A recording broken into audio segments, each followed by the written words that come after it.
muna.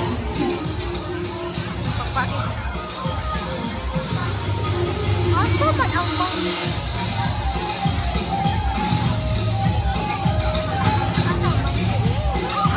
Dito nga. Uy! Mariel! Wala ka na tunga. Ispog ka. Ispog! Tunga! Ispog! Ka na tunga.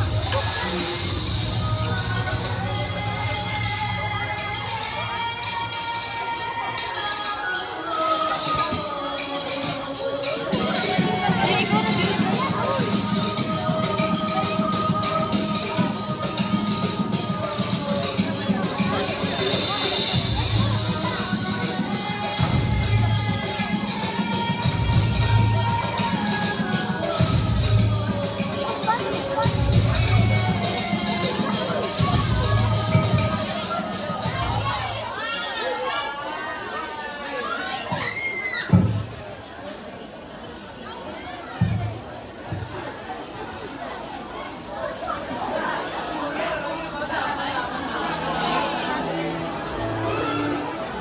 Muli, ang 11 Medical Week.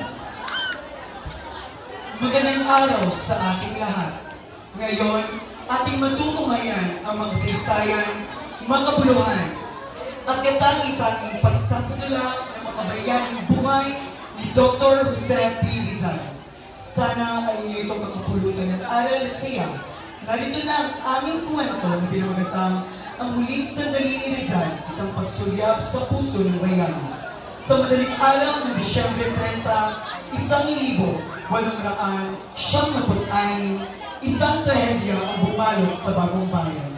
Si Jose Rizal, hindi lamang isang manunulat at doktor, kundi isang taong may pusong nagmamahal sa kanyang bayan, ay nakatayo sa harap ng kanyang mga mamamagal.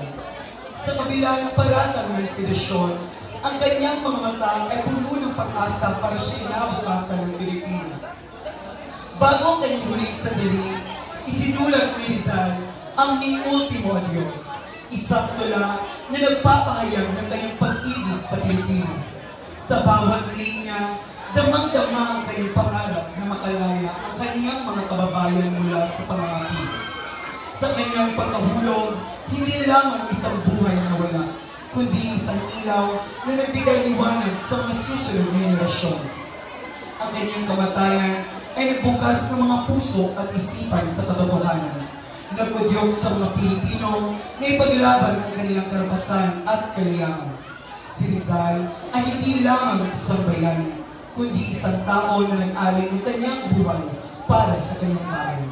Ngayon, ang itatangal ang aming maliwagang pagsasadala muli galing sa 11 Medical B. Maraming salamat!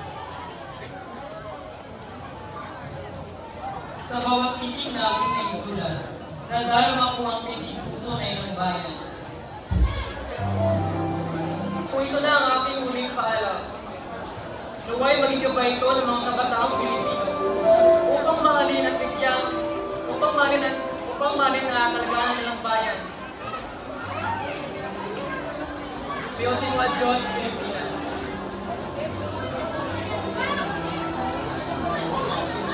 Ipinapakita ng unang eksena ang dalisay at walang kapalit na pagmamahal ni Rizal para sa bayan at kapwa niya kababayan.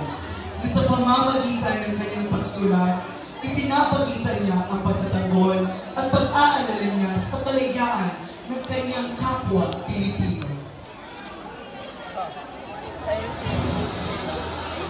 Dahil sa aktang ito, nagising ang mga Pilipino.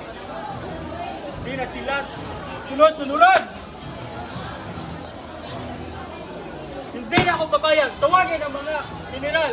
Gayon rin, usapan natin ang kanyang kapalaran. Susunod po! Ang eksena nito naman ay ang sandali kung saan ang general ay inip na nasasabik na parusahan si Rizal dahil sa kanyang pagtatanggol gamit ang kanyang mga sinulat. Si Rizal ay hindi sundalo. Ngunit ang kanyang pluma ay mas matalim pa kesa sa espada. Kung hindi natin siya pipigilan, bukas ang bayan nagigising sa panawagan ng kalayaan! Kaya pasya nating lahat na siya ay huhulihin at papatayin! Masusunod po! Sa pangatlong eksena naman ay ang pagpupulong na kung saan ang general ay tinipon ang kanyang mga sundalo, mapapilipino o Espanyol, upang pag-usapan ang kahahantungan ni Rizal. Makalaki na nayabag ni Rizal dahil sa kanyang lakas na nagtuto tayo magkalumi.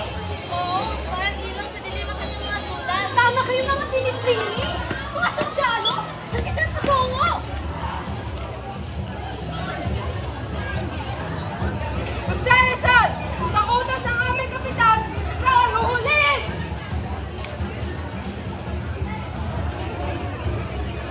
Kung magmamahal kayo ng aking kasalanan, tatanggapin ko.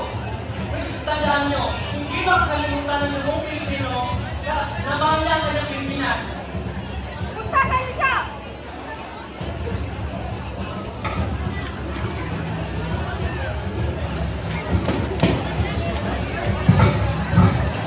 Ito ay ang eksena kung saan unti-unti na napapamulat ni Rizal ang mga tao sa pikit mata nilang paniniwala at pagsisisi sa mga sakit sa kapangyarihan. At dahil dito, siya ay hinuli upang mapatawan ng kaparusahan. Ano? Papatay niyo ba natin ito? Hindi kayo ang papatay kay Rizal, kundi ang sarili niyang kababayan! Huwag niyo ipagawa sa akin yan! Siya ang aming bayani! Pag ayaw niyong gawin, papatayin kayo!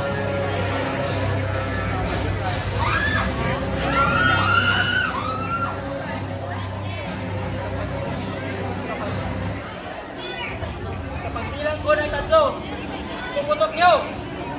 Tumayo ka at tumalikod ka, Rizal! Bakit ako natalikod sa aking bayan? Kung ako'y hindi isang taksil at walang kasalanan. Sabi na tumalikod ka! 1, 2, 3!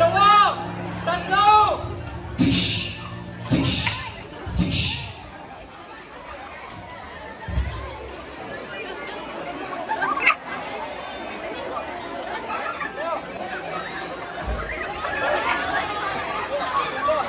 Pilipinas! Ito na aking hindi paalam. May ultimo at Diyos. Tumatong na yun.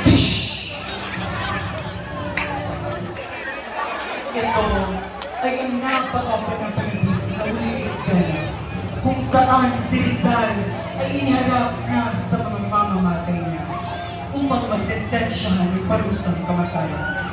Ibinabahagi ng general ang kalunos-lunos na kapalaran ni Rizal na ang pinakamamahal ng mga Pilipino ay siyang kikitil ng kanyang buhay. Malaki ang naiambag ni Rizal sa kasaysayan, kalayaan at moralidad ng ating bayan.